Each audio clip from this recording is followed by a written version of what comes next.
With diverse flora and fauna, magnificent natural landscapes, and an ecological biosphere that supports life, this wondrous planet is our earthly home. From our animal co-inhabitants to the lush rainforests and life-giving soil, we cherish all these as gifts from the Creator. It is a common theme in the world's major faiths that during our temporary stay here, we should be good stewards of Mother Earth. Throughout the years, Supreme Master Ching Hai has shared the message of leading a balanced life while following a spiritual path. Not only must we nourish our spirits, but we share the responsibility to care for nature and our fellow beings.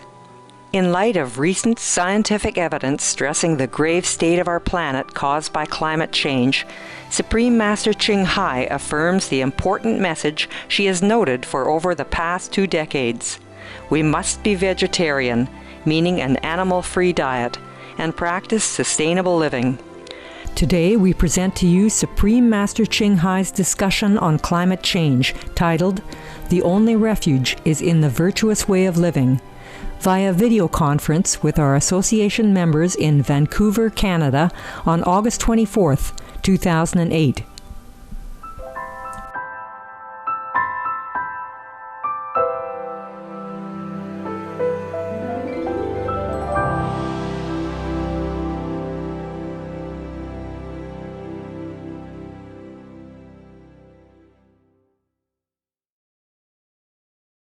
Dear Master, how could I rescue the dogs in China? The dogs are suffering so greatly, and there are too many dogs. I'm helpless. What happened to the dog there? The dogs are being skinned alive. Oh God, Jesus. Oh dear heaven. I don't know how this can happen in our civilized society and in such a great country like China with 5,000 years or more of civilization and culture. I'm also helpless like she is. It is maybe the economic situation that forced people to turn their blind eyes to their heart. I don't see how any normal human being could do such a wicked, evil deed to any other living being. I don't know how the world turned the blind eyes to this. I don't know how the government turned the blind eyes to this either. Oh, terrible, terrible things. I told you, this world is like almost half hell to some people and some corner of the world. Things are not right. We all talk about human rights and being kind and all that, but in some corner of the world, these things are still just a talk, just a dream. If we are unkind to the animals, then we will reap the unkind result in the long run, or sometimes immediately. People don't know that. Maybe no one told them that.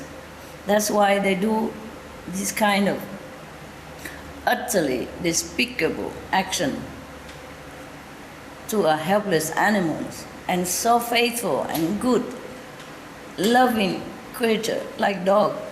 I don't know how we call ourselves human being and we're not humane. I do hope the government of China one day will just stop this, or stop it immediately, stop it yesterday already. I do hope all the animals, lovers, animals protecting organizations in the world will get together somehow and have to take care of these matters. Otherwise, I'm afraid the people who do this to the dogs will be more pitiful than the dogs themselves. Whatever they do to the dog, they will reap it 9 times, 10 times more. And they don't know that. We have to also pray for these people, otherwise they will not know where they're going after they die. They really don't know what they're doing. Maybe they do know, but because they have no other job to do, and they have to do this. But whatever excuses, this is the most evil thing that I can think of. I think they better stop it. Somehow, somebody had to stop them. Some of the diseases related to meat consumption, bacterial microbes, pesticides and enzymes found in cheese derived from the inner stomach linings of other animals. Up to 80% of the calories in cheese are from pure fat. Antibiotic-resistant superbug infections from a strain of Staphylococcus aureus, blue tongue disease, E. coli, salmonella, bird flu, mad cow disease or Creutzfeldt-Jakob disease, 90% of the population at risk, pig's disease or PMWS, listeriosis, shellfish poisoning, preeclampsia, Campylobacter, Clostridium difficile, diseases hidden in healthy-appearing livestock. Some of the costs of meat eating: heart disease, over 17 million lives lost globally each year. Cost of cardiovascular disease is at least $1 trillion a year.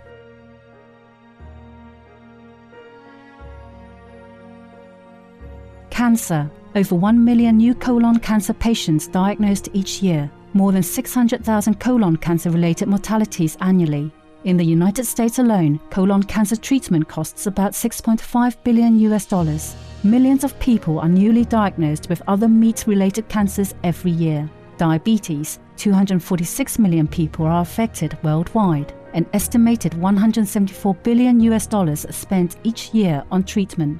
Obesity: worldwide, 1.6 billion adults are overweight, with 400 million more who are obese. Costs $93 billion each year for medical expenses in the United States alone. At least 2.6 million people die annually from problems related to being overweight or obese. Environmental: use up to 70% of clean water, pollute most of the water bodies, deforest the lungs of the earth, uses up to 43% of the world's cereal, uses up to 85% of the world's soy, cause world hunger and wars, 80% cause of global warming, plus more.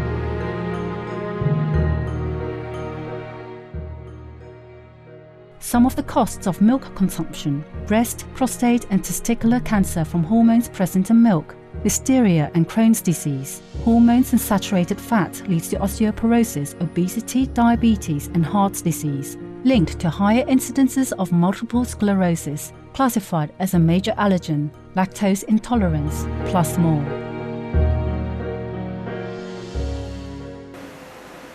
Hello, Master. Thank you so much for taking care of me for so many years. As you know, we have people in this world who eat vegetarian food, vegan raw food, and even only rely on water or air. They use less and less resources and more independent in the current society. My question is this a kind of process we need to go through after entering the golden age? No, we don't have to go through this to enter the golden age, but it would help if people become vegetarian. That's the main point.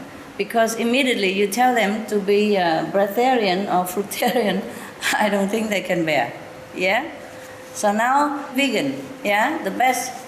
We have enough food, we have enough resource in the world to feed everybody, as long as we don't abuse it. You know, we don't kill animals for food, because that process costing the earth and causing the pollution. And we're going to be in danger, and we are already in danger because of that, because of the killing process. The golden age doesn't require people to live on air only. But for health purpose, some people do choose to be raw, yeah, a raw vegetarian.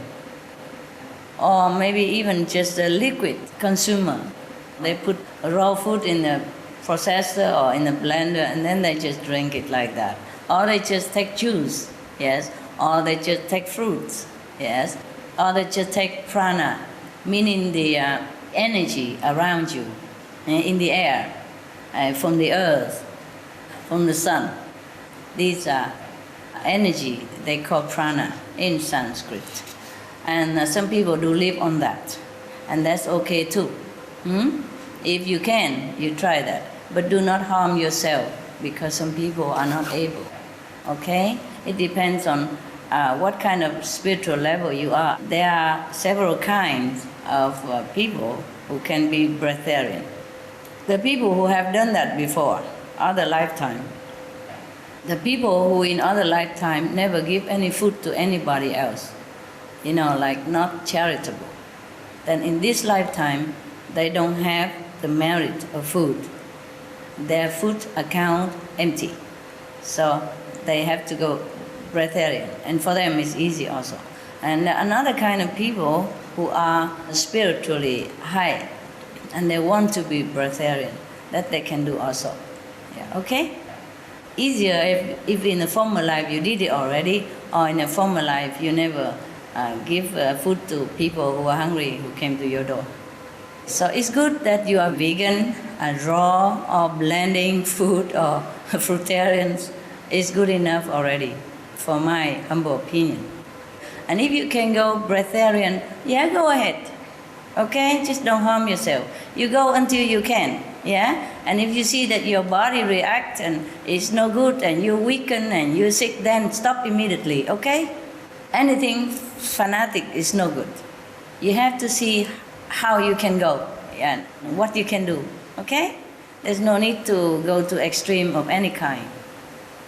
All right, you can try that. You can try breatharian if you want. Do some research so that you know what to do. But during the last retreat, I told them already, like generally how, okay? So maybe if you're interested, you can watch that tape. Then you will consider whether you want to be living on air or not, okay? Yes. You don't have to just live on air. You can live from the energy from the earth that you walk on, yes? And the air around you from the sun.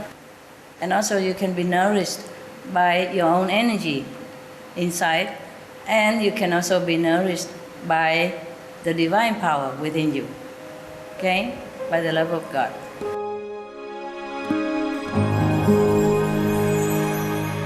Vegetarianism and religion.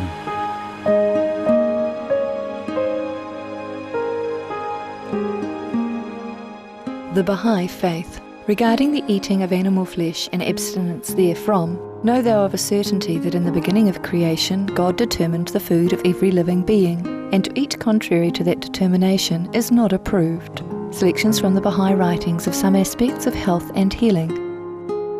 Buddhism. All meats eaten by living beings are of their own relatives. Lankavatara Sutra.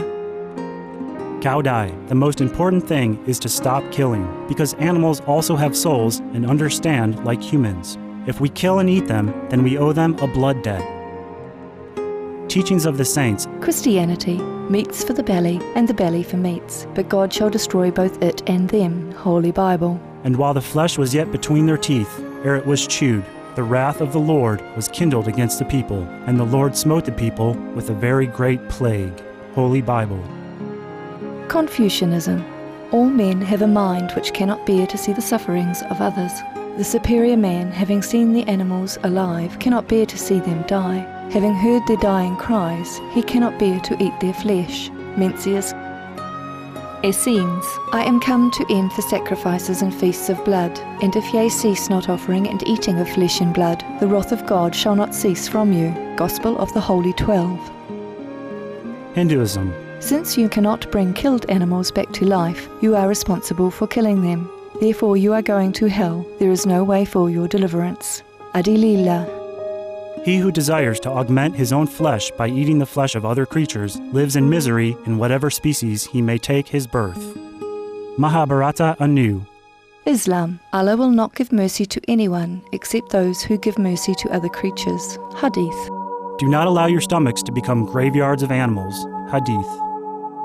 Jainism. A true monk should not accept such food and drink as has been especially prepared for him involving the slaughter of living beings. Sutra Kritanga. Judaism. And whatsoever man there be of the house of Israel, or of the strangers that sojourn among you, that eateth any manner of blood, I will even set my face against that soul that eateth blood, and will cut him off from among his people. Holy Bible. Blood meaning flesh. Sikhism. Those mortals who consume marijuana, flesh and wine, no matter what pilgrimages, fasts and rituals they follow, they will all go to hell. Guru Granth Sahib. Taoism, do not go into the mountain to catch birds and nets, nor to the water to poison fishes and minnows. Do not butcher the ox that plows your field, tract of the quiet way. Tibetan Buddhism, the offering to the deities of meat obtained by killing animate beings is like offering a mother the flesh of her own child, and this is a grievous failure, the supreme path of discipleship. Zoroastrianism, those plants I, Ahura Mazda, or God, rain down upon the earth to bring food to the faithful and fodder to the beneficent cow. Avesta. Everybody knows that vegetarian diet is good for health and to save the planet.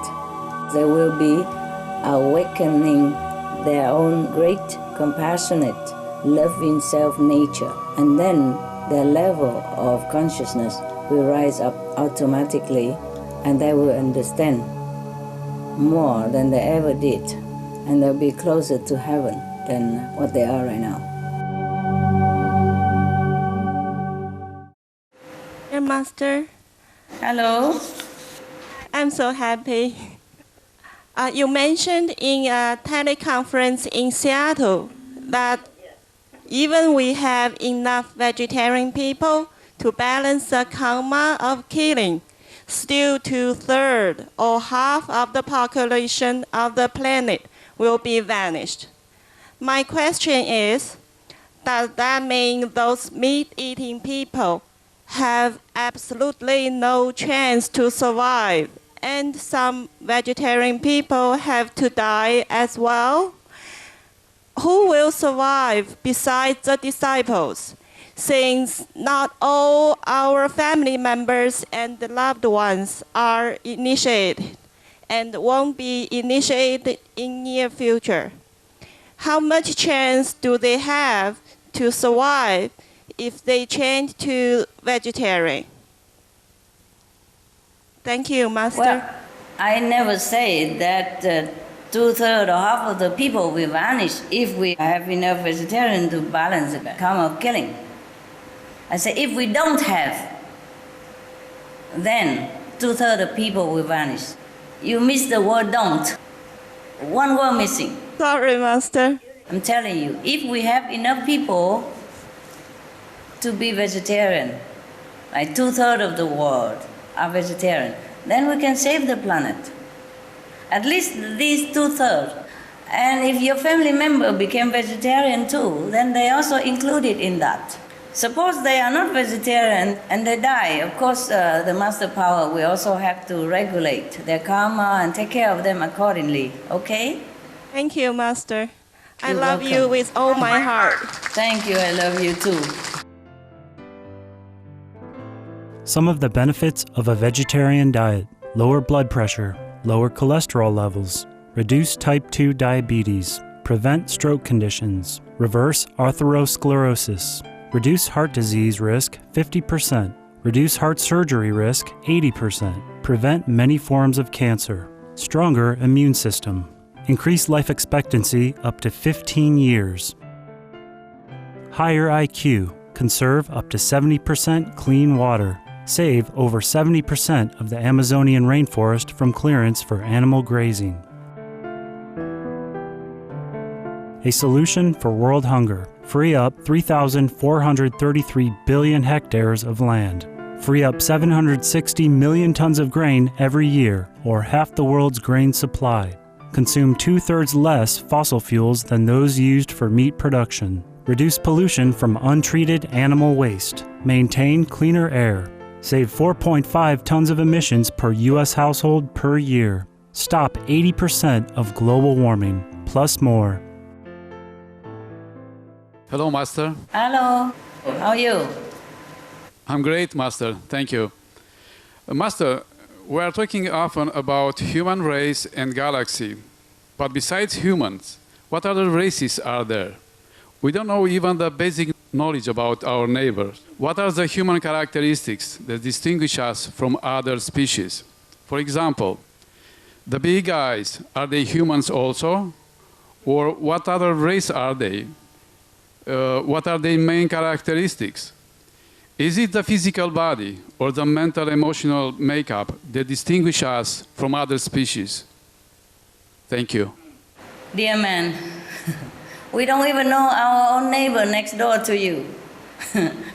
Of course, we don't know other neighbors in the galaxy. Do you know your neighbors very well? Not too well. No, I don't. Might not even say hello. In the big city, they don't even have neighbors. They don't even know what neighbors look like. Sometimes don't even see neighbors.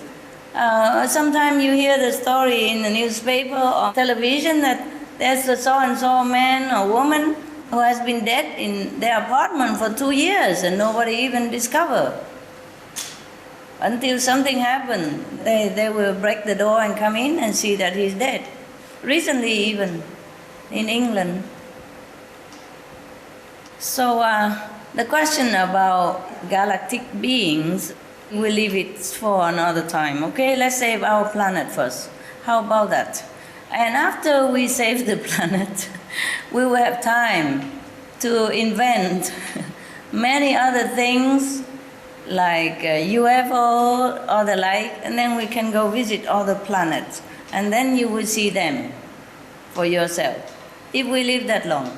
Otherwise, after we leave this physical body, we will go to heaven, and from there you can have like a general look out in all the galaxy in the universe, and then you will know for yourself, because there's so many, and their characteristics are so varied as well. Some like human, some are not. So I tell you, practice well, and then we go up there and have a cool look. You know, from the top of the mountain or from the top of the tower, we can look better than from the ground. Right now, we concentrate on informing people to be vegetarian to save the planet. Okay? Yes, Master. Thank you. You and I are old already. Maybe we live a little bit to see the day when they invent something new for us, to go to see other galaxy. I hope we can, okay? Some of the diseases related to meat consumption, bacterial microbes, pesticides and enzymes found in cheese derived from the inner stomach linings of other animals.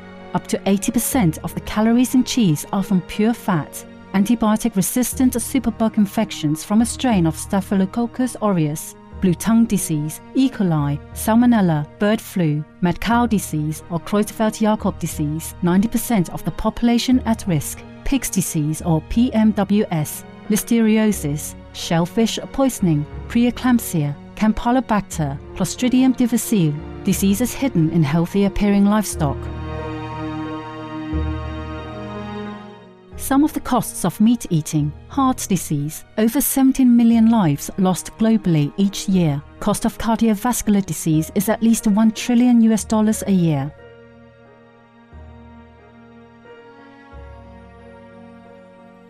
Cancer. Over 1 million new colon cancer patients diagnosed each year. More than 600,000 colon cancer-related mortalities annually.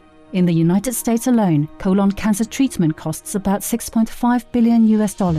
Millions of people are newly diagnosed with other meat-related cancers every year. Diabetes: 246 million people are affected worldwide. An estimated $174 billion spent each year on treatment. Obesity: worldwide, 1.6 billion adults are overweight, with 400 million more who are obese. Costs $93 billion each year for medical expenses in the United States alone.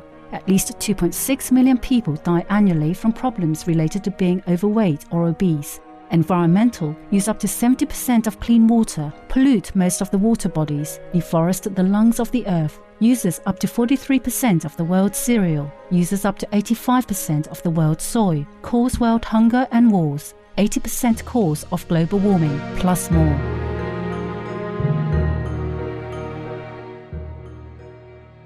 Some of the costs of milk consumption: breast, prostate and testicular cancer from hormones present in milk, listeria and Crohn's disease. Hormones and saturated fat leads to osteoporosis, obesity, diabetes and heart disease, linked to higher incidences of multiple sclerosis, classified as a major allergen, lactose intolerance, plus more. Bonjour, Maître. Beloved and precious Master. How are you, chocolate? Fine, thanks. I hope I'm sweet too. You are sweet. Thank you. You are so precious, Master. Thank you. Thank you. Thanks for the privilege of that moment with you. Thank you, love. I have noticed that too many people carry the misconception that if we don't eat the animals, they will overcrowd us. How can we dispel that myth in the public's mindset?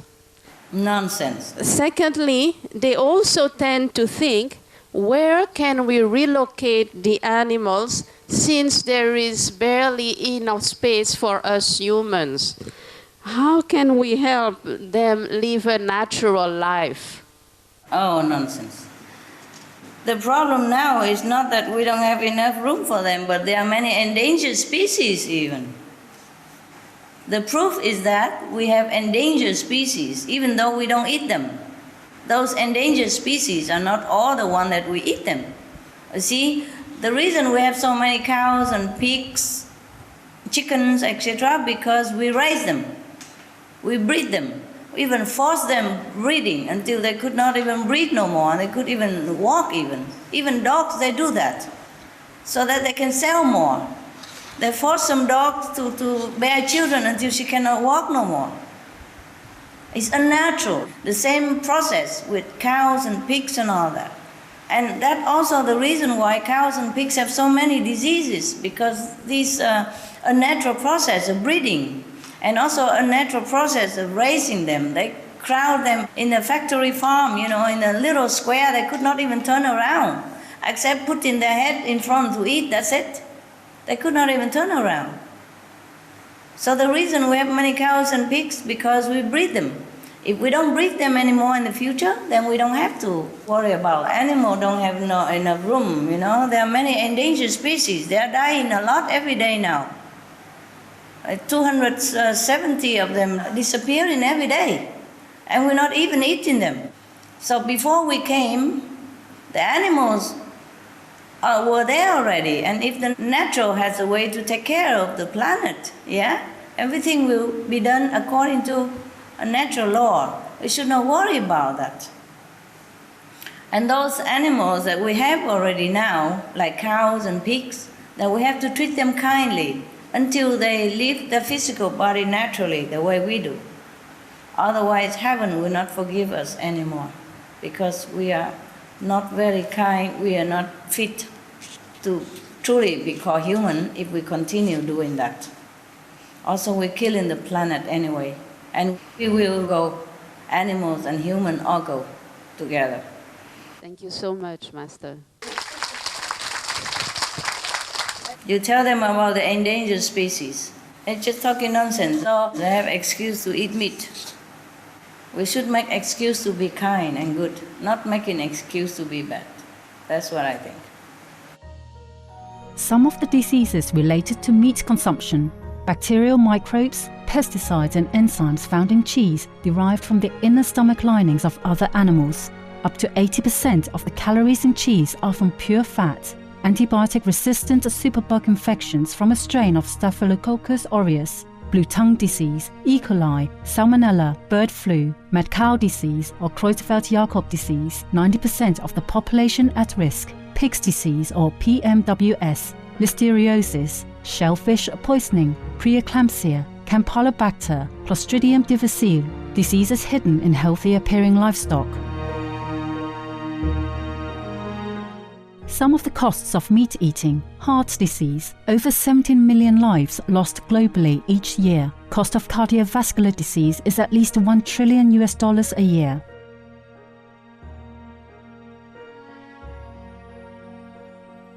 Cancer. Over 1 million new colon cancer patients diagnosed each year. More than 600,000 colon cancer-related mortalities annually.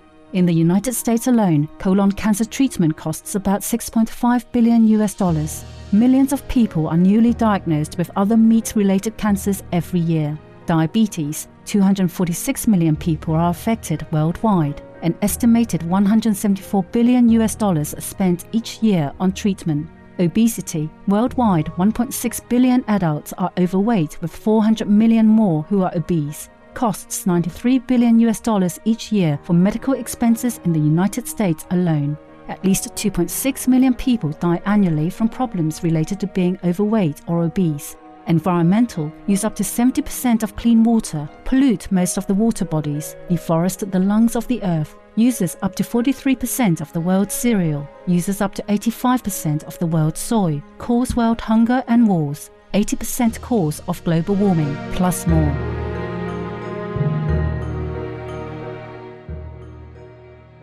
Some of the costs of milk consumption: breast, prostate and testicular cancer from hormones present in milk, listeria and Crohn's disease. Hormones and saturated fat leads to osteoporosis, obesity, diabetes and heart disease, linked to higher incidences of multiple sclerosis, classified as a major allergen, lactose intolerance, plus more. Hi, Master. Hi. Thank you for being with us today. Welcome. My question is in regards to karma and its impact on our spiritual growth. In addition to the karma we bring upon ourselves, is it true that we take on the karma of our relatives, spouses, and their relatives?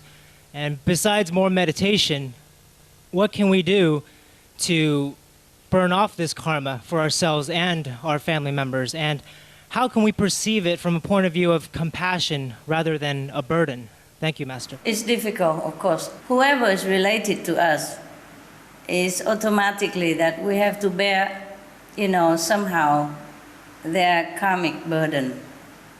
But if it's love, then we bear it with gladness, yes. I know it's difficult, but that's the way it is. We cannot just say, well, her sin has nothing to do with me, and then we just close our eyes and finish. It doesn't work like that. If we love somebody, or we interact in a friendly way with somebody, somehow our merit will be shared with that person. And that's why one person practice, even 5, 6, 7, 9 generation benefited. Yeah, this generation and the generation next and the one already deceased. And also we will benefit our society by being practitioner because of our merit, okay?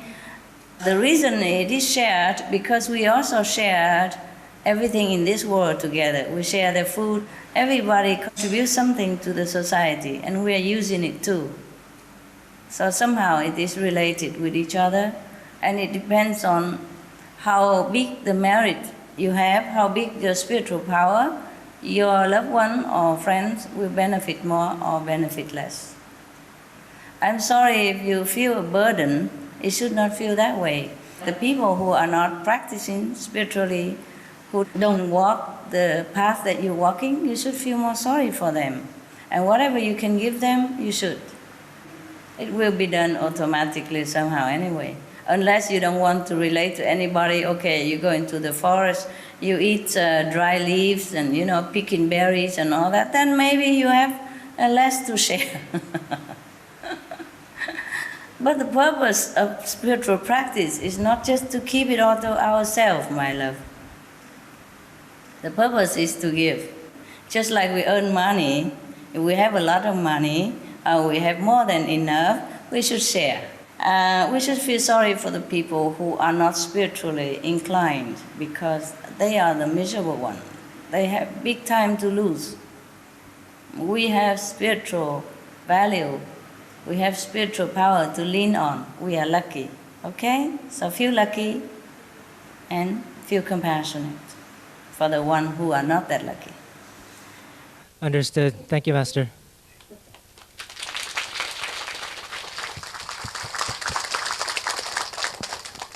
Hello, Master.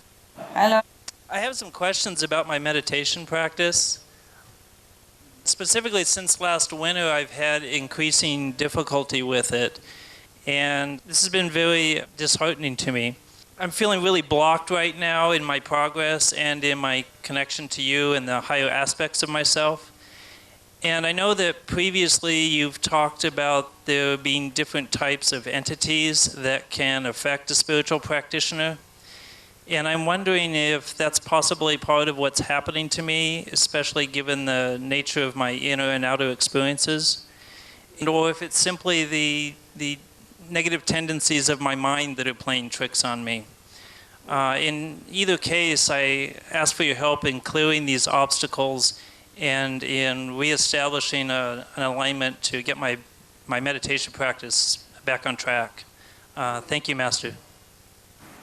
I don't know why you are talking so down upon yourself. You look very handsome and good and aligned to me. Thank you, Master. What is wrong, honey?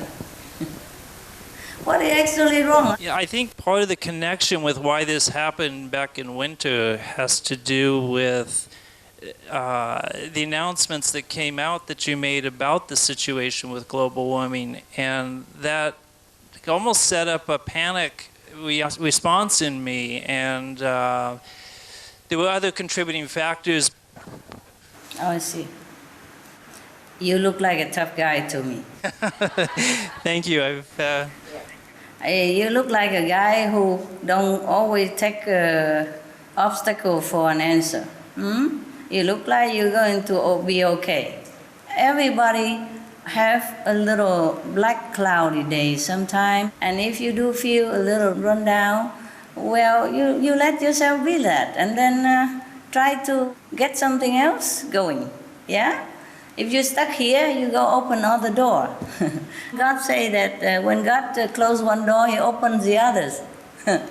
Okay, so it might be something you need to go through in order to learn to be maybe sympathetic to somebody else in the future who has the same situation with you, and then you can comfort him or her, who knows. And I think that's almost behind you already. That's why you're still sitting there and being so articulate about your feeling. At least you know what's wrong. When we know where it's painful, we can always massage that area or put some balm on it. So now we have an urgent situation here. We need you to go out and do something. Telling people that wake up, wake up, wake up. Wake up. The house is on fire. Wake up. Try to get people out of the fire. It's not only me and you that sitting here. There are billions of people out there who need your help. Yes, you're not born here for nothing. You're here so that you can help the planet. Yes. Of course, the negative power will try to tell you the other way, you know, but don't listen to it. Don't bother about your mood. Just do what is good and stop what is bad. That's all there is. Only two ways to do. Do good, stop bad. Okay? Right now, the best thing we do is go out and distribute information or telling people, or make a seminar in your backyard, whatever. Get your neighbor together, drinking tea, and tell them what not, okay? Tell them about what do and what don't. And even if they don't listen to you, at least you're doing your best. And when you die, you feel you have discharged your obligation. You've been worthwhile of your human life, and you are a noble being. That's all important, okay? Not all people will listen to us. It's not about people only, it's about us, whether we try our best, okay? To help people. Okay, thank you very much, Master. You know, we plant a tree for 10 years, and suddenly it blooms, and suddenly the fruits will be there. We just keep watering the plant. We just keep doing what we do. Okay? Thank you. Okay, thank you very Tough much, guy. Master. Tough guy. You'll be doing it. You'll be finding. Hi, Master. Hi. Beloved Master, humanity has pushed so many beautiful birds and animals and other wonderful creatures into extinction. Will there be a way that we can amend this in the near future after we stabilize our beautiful planet? And how can we make up for this tremendous loss, especially to the animals? Well, we just have to remind everybody, you see, to be veg and to be kind to the animals. That's the only way we can protect them. And then later on, maybe they will recover themselves again. I read some news somewhere today, I think in Flying News, that some dolphin, who has been protected, has reproduced again in better number, So it's possible with other species. If we just protect our environment and we turn our heart into a compassionate way of life, then like attract like. You see? If we treasure life, then life will be coming back in abundance. Yeah, I'm also sorry, like you, because some beautiful animals, some beautiful species are just gone. If we don't do anything to protect the animals and the planet, maybe in the future we will be only looking at them from photos, like a history, like dinosaur or something. Yes, I'm also very sorry and concerned like you are. But we are doing what we can, huh, Keith? Yeah, that's why we're doing it. That's why we distribute alternative living flyers and SOS flyers and all that. And we're doing what we're doing, yeah? Seminar, vegetarian and all that. Just for this, for protecting the species and protecting human. Yes, thank you, Master. Some of the benefits of a vegetarian diet: lower blood pressure, lower cholesterol levels, reduce type 2 diabetes, prevent stroke conditions, reverse atherosclerosis, reduce heart disease risk 50%, reduce heart surgery risk 80%, prevent many forms of cancer, stronger immune system, increase life expectancy up to 15 years, higher IQ, conserve up to 70% clean water, save over 70% of the Amazonian rainforest from clearance for animal grazing. A solution for world hunger: free up 3,433 billion hectares of land, free up 760 million tons of grain every year, or half the world's grain supply, consume 2/3 less fossil fuels than those used for meat production, reduce pollution from untreated animal waste, maintain cleaner air, save 4.5 tons of emissions per U.S. household per year, stop 80% of global warming, plus more. Hello? Before I came to you, I was initiate from other master. And last time he was here and I went to see him. My question is, am I riding 2 bikes? If you prefer with us, then you just stay with this method, all right? Both methods is the same. The same, then it's okay. Continue. I would like to stay with you. Okay, then please stay. You're welcome. Thank you. You're very welcome. Yes. Maybe your affinity is with me, okay?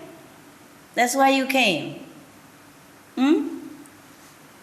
So it's all right. Welcome home. Thank you, Master. You're welcome, love. Hello, Master. Yeah, hello. I have a question. Yesterday, when I came back to the meditation hall, I watched your video tab. Then suddenly, there were tears in my eyes, and I said to myself that I love you so much and I want to hurt you. But that feeling has gone very quickly. I have a lot of love for the animals. I hope that they will live peacefully and people will stop killing them. But the feeling also goes quickly after a while. Could you please explain to me why? Thank you. Yeah, because you are distracted by many other things in this world. Yes? You cannot always thinking of one thing all the time. So whenever you have the good feeling, you enjoy it. Yeah? And then you go meditate and you will have it again next time. Okay? Yes, Master. No problem. Try your best, that's all. Okay? Yeah, thank you. Of course, it's not easy to keep the loving feeling all the time because so many things around you is always keep you occupied. Yeah? But your heart is always loving, don't worry. The feeling may be gone, but the essence of it is still always there. Okay? Yes. It will come back again when you are less busy. Hello, Master. How are you? Oh, I'm good. How are you? I'm doing great, thank you. My question is regarding Eden on Earth. It's really inspiring to envision on Earth. So we would like to know more about this beautiful future of our planet. What would the social system look like? Will the money system be replaced by something better, like a system based on abundance and love, where people offer their service and products to the community, and at the same time, they will have all they need to live on? Is this achievable within our generation? How do we begin to create Eden on Earth? We're so looking forward to it. Thank you, Master. I told you all this already from other planets, so that you can drool about it. And now if our planet catch up with a similar spiritual elevation, then it will be like that too. Yes? It will be like Eden on Earth, where everyone has equal access to community service as well as a community resource, and everything will be distributed evenly, and everyone will be respected and loved and taken care of exactly like the next one, or the last one, or the first one. Yes, let's hope it happens soon. Yes, and then we can invent many machines, many other non-pollutant apparatus, so we can travel million light years away from the Earth and visit our neighbor planets and all that, or even immigrate there.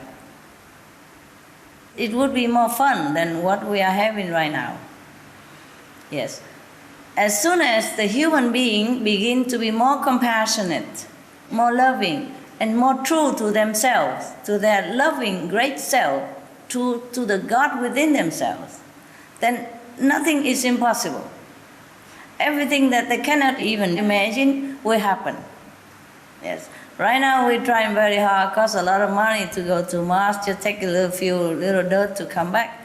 No, that's nothing. In the future, we just fly to every corner of the universe, visiting anybody we want. You know, physically, also spiritually. Spiritually, right now, many of us already visiting other planets. And that is okay, that is for us. But we could even invent many other instruments so that we can fly all over the universe en masse together, like we're doing with airplane now, like taking an airplane to Europe or taking an airplane to America. In the future, we will take in similar to airplane, but we will use our thought, power of the mind to control, and then we just go anywhere, not just on this planet. Not just a neighboring Mars or Moon, but far, much farther in the corner of the universe. And we will discover so many things, so many beautiful, interesting corner of our galaxy or the next galaxy that would take our breath away. Right now, we're just like crawling on the ground. We fly a little bit in the cloud, but that's it. You know, it's not much interesting. Anyway, I'm also hoping to see that day, you know, while I'm alive. But if not, it's okay. Don't matter. We can fly ourselves individually. Thank you. You're welcome. Thank you so much for all your precious time and sharing it with us, and all your love and blessings and compassion. We love you very, very much. I love you too. Thank you. Thank you, Master. Welcome. And be loved, be blessed. See you soon. See you soon. Bye. Bye. Thank you for what you've been doing to save the planet. Thank you. Bless Thank you, Master. Bye. Bye. Bye-bye.